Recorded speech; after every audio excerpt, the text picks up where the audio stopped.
नमस्कार, इन खबर में आपका स्वागत है। बीजेपी एक बार फिर से यूपी में आ गई है। यूपी में काबा का जवाब मिला है, यूपी में बाबा। 1985 के बाद पहली बार ऐसा हुआ है कि कोई पार्टी लगातार दूसरी बार सत्ता में आई है। अन्यथा 2007 में बीएसपी अपने दम पे चुनाव जीती थी, 2012 में समाजवादी पार्टी जीती थी और 2017 में बीजेपी जीती थी। सीएम योगी ने कई मिथक तोड़े हैं। एक तो कि कोई रिपीट नहीं हो रहा था 1985 के बाद, वो रिपीट हुआ है।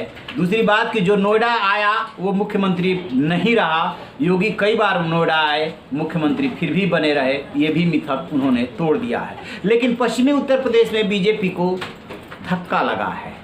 आजम खान, रामपुर वाले आजम खान और उनके बेटे अब्दुल्ला आजम को हराने के लिए बीजेपी ने एड़ी चोटी का जोर लगा दिया था।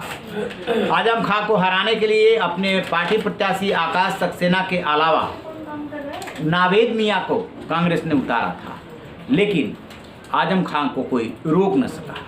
आजम खान 10वीं बार विधायक बने हैं। संभवतः वो विधानसभा में सब वरिष्ठतम विधायक होंगे। 10वीं बार विधायक बनने में कामयाब हो गए हैं। 1977 में उन्होंने पहला चुनाव लड़ा था। इस समय वो जेल में है। जेल में रह करके उन्होंने चुनाव लड़ा। जब से सीएम योगी आए हैं, आजम खान के जितने भी अवैध निर्माण है सब गिरा दिए गए, उन पर मुकदमे लाद दिए गए। वो, उनकी पत्नी और उनके बेटे तीनों को जेल में डाल दिया गया। उनका बेटा अब्दुल्ला आजम जो स्वार टाडा से चुनाव लड़ा और वहाँ पे हमजा जो है उनको चुनाव लड़ाया गया था। नावेद मियां के वो बेटे हैं हमजा मियां, और ये नवाब ख़ानदान से ताल्लुक़ रखते हैं। शंकर थे बीएसपी से, लेकिन अब्दुल्ला आजम को भी कोई रोक नहीं सका। वो भी स्वार टाडा से चुनाव जीत गए हैं। आपको बता दें कि अब्दुल्ला आजम पिछला चुनाव भी जीते थे, लेकिन उनके सर्टिफिकेट में उम्र को लेकर के विवाद हुआ, जिसकी वजह से उनकी सदस्यता चली गई और वो भी अपने पिता के साथ जेल में बंद कर दिए गए। उनकी माँ भी सांसद हैं, वो भी जेल में रही। अभी भी रामपुर के सांसद आजम खान ही है। कहने का मतलब ये कि बीजेपी तमाम तरीके आजमाई और जो हमजा मियां है उनको अपना दल से टिकट दिया गया ताकि इनको हराया जा सके, उनके बेटे को, लेकिन रास्ता नहीं रोक पाई। बीजेपी के दो दिग्गज और चुनाव हारे हैं, वो है सुरेश राणा और संगीत सोम। संगीत सोम जो है सरदना से थे, खासा वो चर्चित रहे हैं अपनी गतिविधियों के लिए, अपने बयानों के लिए, और सुरेश राणा तो गन्ना मंत्री भी हैं, लेकिन दोनों चुनाव हार गए हैं। तो कह सकते हैं कि पश्चिमी उत्तर प्रदेश में बीजेपी को धक्का लगा है।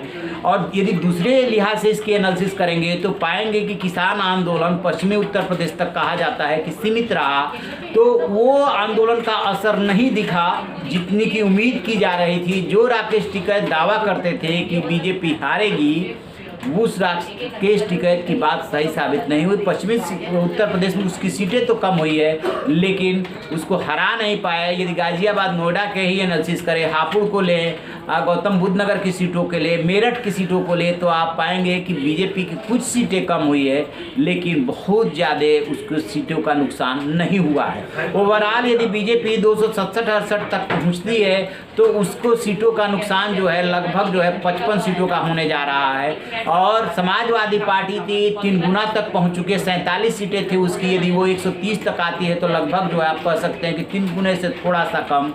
और जो बीजेपी है वो लगभग 270 के आसपास। तो पश्चिमी उत्तर प्रदेश में आजम खान का जितना, अब्दुल्ला आजम का जितना, सुरेश राणा और संगीत सोम का हारना, ये बीजेपी के लिए धक्का है। इसी बीच वो मृगांका भी हार गई हैं, तो वो भी बीजेपी के लिए धक्का है। हालांकि वहाँ पे नाहिद पहले से ही विधायक थे, लेकिन जेल में रह करके उन्होंने भी चुनाव लड़ा। एक तरफ नाहिद जो है वो जेल में रह के चुनाव लड़ रहे थे और दूसरी तरफ आजम खान चुनाव लड़ रहे थे, और दोनों चुनाव जीतने में कामयाब रहे हैं। तो आप रहिए ना बेखबर, देखते रहिए इन खबर। Thank you.